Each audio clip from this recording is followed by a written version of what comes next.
खूबसूरती का रंगारंग आगाज अब होने वाला है। लोगों को परेशान करके सिर्फ सब्जी लेने के लिए ये लोग आए हैं। अब देखिए 5-10 मिनट से हम लोग खड़े हुए हैं।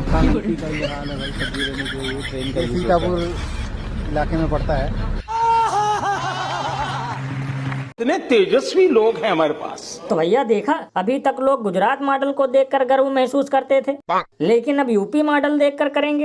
ये बिल्कुल सही कहा आपने, क्योंकि अब यहाँ लोग बाइक या कार से नहीं बल्कि सीधे ट्रेन से सब्जी खरीदने जाते हैं। लल्लन भैया, मुझे तो लगता है कि 2047 तो छोड़ो, यूपी अभी से ही विश्वगुरु बन गया है। क्योंकि बताओ, चाइना वाले बुलेट ट्रेन चलाने के बाद भी अपने नागरिकों को ऐसी सुविधा नहीं दे पा रहे जैसी सुविधा हमारी डबल इंजन सरकार ने सिर्फ मस्जिद के नीचे मंदिर ढूंढकर अपने कर्मचारियों को दे रखा है। बताओ, ऐसा शानदार विकास देखकर तो उन लोगों को भी मिर्ची लग गई होगी जो कहते थे कि बीजेपी वालों ने यूपी को 20 साल पीछे ढकेल दिया है।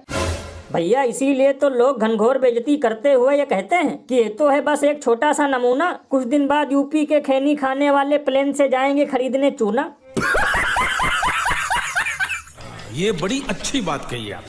वैसे भैया एक अंदर की बात बताऊं, मुझे तो लगता है कि ये वीडियो एआई द्वारा बनाया गया है, या फिर ये लोग रेलवे डिपार्ट के निरीक्षण करने वाले व्यक्ति होंगे जो बिजली सप्लाई की रिपेयरिंग करते हैं और पटरी बिछाते हैं।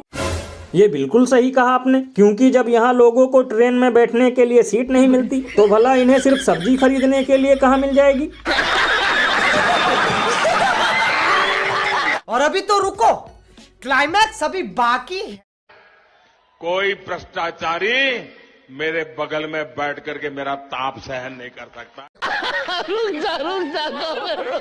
तो भैया कुछ सुना, लगता है उम्र बढ़ने की वजह से मोदी जी का ताप कम हो चुका है, क्योंकि अब इनके एमएलए 40% कमीशन लेकर जोरदार विकास करने में लगे हैं।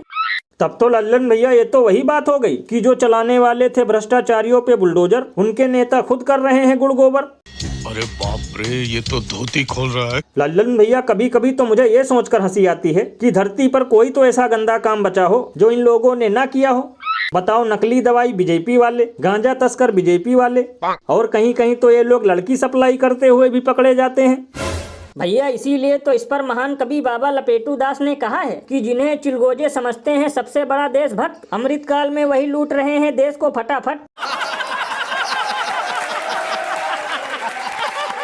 और भैया एक मजे की बात बताऊं, ये जुमला पार्टी वाले इन पर कोई कार्रवाई नहीं करेंगे, उल्टा इन्हें फूल माला भी पहनाएंगे, क्योंकि ये संस्कारी पार्टी के हैं और इनका लूट भी देश हित में माना जाता है। ये बिल्कुल सही कहा आपने, क्योंकि बिहार का 71,000 करोड़ ही देख लो।